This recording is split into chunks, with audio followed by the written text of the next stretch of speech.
The member of our advisory committee here with us, and this is Dr.Seree Nonthasoot, who will present the report of this so important advisory committee.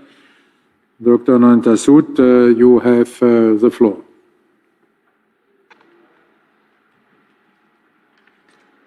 Good afternoon. Namaskar and Sawadee Krab. Dear President, Your Excellencies, distinguished members of the International Olympic Committee, many thanks for the warm words of introduction. It's a privilege to stand before you today reporting on the work of the IOC Advisory Committee on Human Rights to the IOC session and presenting on behalf of our chair. The IOC Advisory Committee on Human Rights stems from Olympic Agenda 2020+5 and its recommendation 13, leading by example in corporate citizenship, which incorporates a set of actions on strengthening the IOC's human rights approach. The committee is chaired by the former Executive Director of UN Women, Dr. Phumzile Mlambo Nyuka, whom I represent today. It is made of a majority of external independent experts and 4 IOC members, collectively representing different geographies and with a majority of women. Among our members are representatives of various UN agencies, including the Office of High Commissioner on Human Rights, and UNCTAD, and civil society organizations. I myself sit on the Committee on Economic, Social and Cultural Rights of the UN, which is a treaty body, human rights treaty body of the UN. Our mandate is to advise the IOC session, the IOC Executive Board, and the IOC President on human rights matter to enable them to make informed, balanced decisions in line with the IOC strategic framework on human rights. Last year, during the 139th IOC session, the key principles of the IOC strategic framework on human rights were presented to you. As a reminder, Recommendation 13 of Olympic Agenda 2020+5 call for a human rights framework that links existing or upcoming IOC strategies contained in various recommendations of Olympic Agenda to ensure that human rights are embedded throughout the IOC's area of work. The core principles of the strategic framework on human rights are: 1. A clear governance framework enshrined in the Olympic Charter and the IOC Code of Ethics, including the basic universal principles of good governance. 2. An alignment with the UN Guiding Principles on Business and Human Rights. These are the standard of reference for the United Nations and consist of a set of principles for the management of human rights. A focus of our remit and our 3 spheres of responsibility represent the third point. IOC as an organization, IOC as an owner of the Olympic Games, and IOC as a leader of the Olympic movement.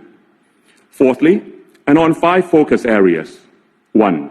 Equality and non-discrimination. 2. Safety and well-being. 3. Livelihoods and decent work. Fourthly, that's on voice, including freedom of expression, association and assembly, and meaningful representation. And fifthly, privacy. The strategic framework on human rights was approved by the IOC Executive Board soon after the 139th session in September 2022. One action item within this strategic framework was to finalize the setup of the Human Rights Advisory Committee, which was done in December 2022. So in less than 1 year, the IOC Advisory Committee on Human Rights met on 2 occasions. Over the course of these 2 meetings, we had the opportunity to receive an in-depth induction on all topics related to the IOC strategic framework on human rights, be introduced to the IOC directors who work on human rights-related topics, and hear from them. This has included the following departments: Olympic Games, athletes, NOC relations, legal affairs, and public affairs. We also had the pleasure to interact directly with the IOC President, Thomas Bach, and one of the IOC Executive Board members. We express our appreciation to the IOC President and the Executive Board for their time and commitment. As per our mandate, we provided our initial remarks to the IOC President and Executive Board on the topics covered in the IOC Strategic Framework on Human Rights. We were pleased to receive a written response from the IOC Executive Board, underscoring the organization's resolute commitment to embed human rights considerations into its works and its openness to dialogue. And certainly, the work being undertaken by the IOC on human rights is of significance, addressing challenges that the Olympic movement grapples with today and will continue to address in the years to come. Allow me to briefly summarize some of the key topics we have covered until now. First, safeguarding and protecting athletes against violence and abuse is indeed an absolute fundamental human right. No one in sport should be subject to inhumane or degrading treatment.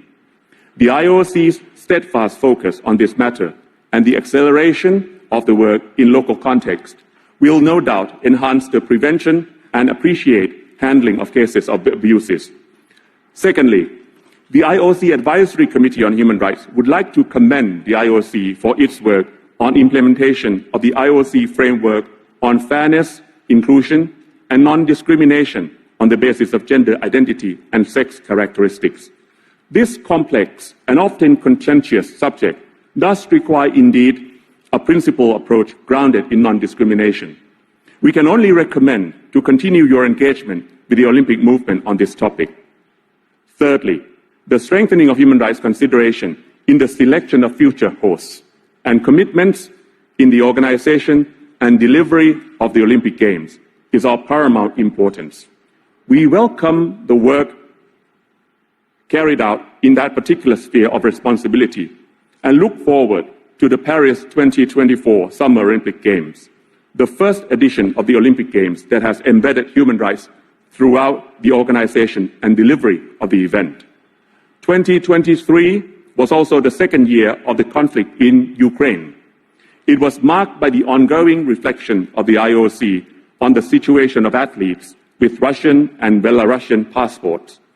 In March 2023, the IOC Advisory Committee on Human Rights heard an exchange with the UN Special Rapporteur on Cultural Rights, Alexandra Santaki, and discussed the IOC position.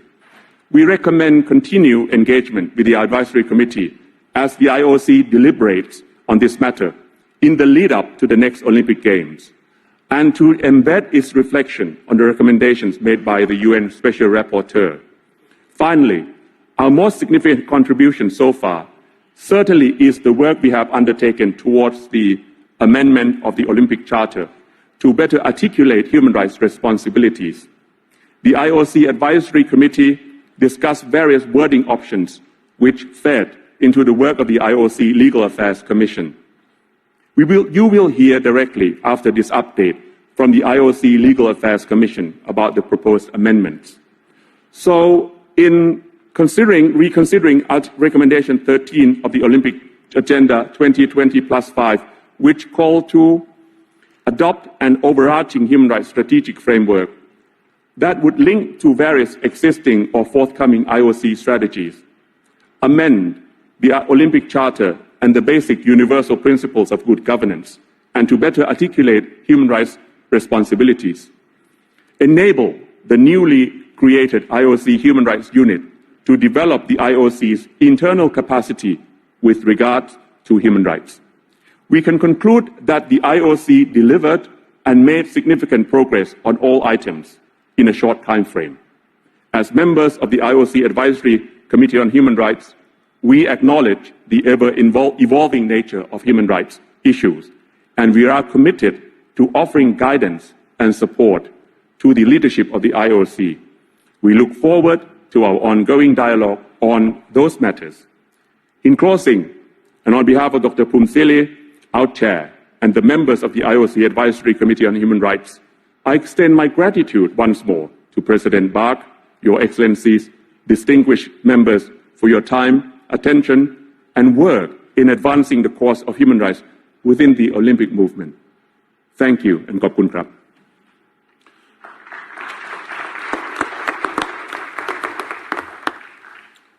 Thank Thank you, Dr. Nonthasoot. Are there questions?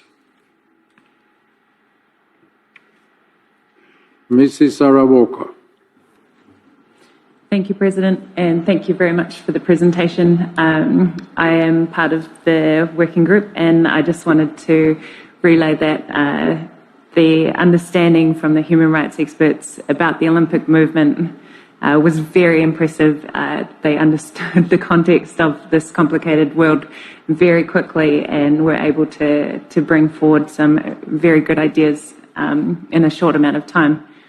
I'd also like to say I take a lot of pride in being one of two athletes, voices at the table, alongside my Vice Chair, Sungmin Ryu, and the idea of continuing the athletes' consideration and perspective beyond what we've already achieved with the Athletes' Declaration for the Rights and Responsibilities.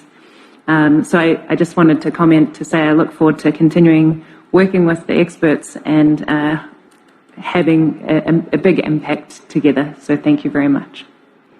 Thank you very much, Mrs. Walker. I don't see any other comments. So, Dr. Nonthasoot, I guess you want to say thank you for the praise you just got from... Of course. Thank you very much, Sarah, for your contribution. And thank you. Look forward to engaging with everyone.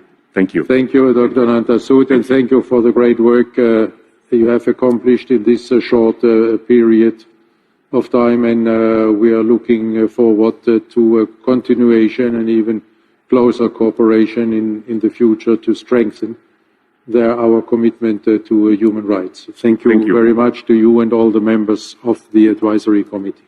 Thank you very much. Thank you.